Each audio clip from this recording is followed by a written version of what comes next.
መልክህን ለማርቀቅ ውበትክን ጠንቃቂ ባይገኝልህም በደካማ ፍጥረት ታይቶ ለመወደድ ደም ግባት የለህም።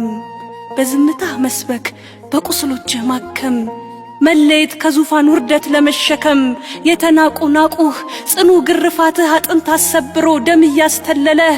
ገራፊዎችህ ፊት አለመታገልህ በዳ ያስመሰለ እናትህ አባብላ ባትታገልልህ መስቀል ልትሸከም የሉቃስን ጥበብ ባትማጸንልህ ቁስልህ እንዲታከም ሙሽራዋን ልትስም በአጃቢዎች ሽሚያ ባያደርሳት ትግሉ ምሬት ያረገዘ እንባ ብቻ ቢሆን አካላቷ ሁሉ የሆነብህ ሁሉ አንደበቷን አስሮ ባያስተነፍሳት ከሕማምህ አንጻር አንድ ቃል ቢታጣ መጽናናት ሚያውሳት ባይኖቿ እያየችህ መልክዓ ሕማማት በደም ሲደረስ በድኗን ብትሸኝህ እስከ ጎልጎታ መስቀል ስር ድረስ ስቃይክን አስታኮ የእናት ሕሊናዋ ሙግት አላሰሰም ከጎልጎታ አፈር የምሬት እንባዋን በከንቱ አልፈሰሰም። ይኸው ፊት ለፊቷ የጠላት ጅራፍ አካል እያረሰ ከቁስሎች መሃል በደምህ ውብ ዜማ ፍቅር ተደረሰ።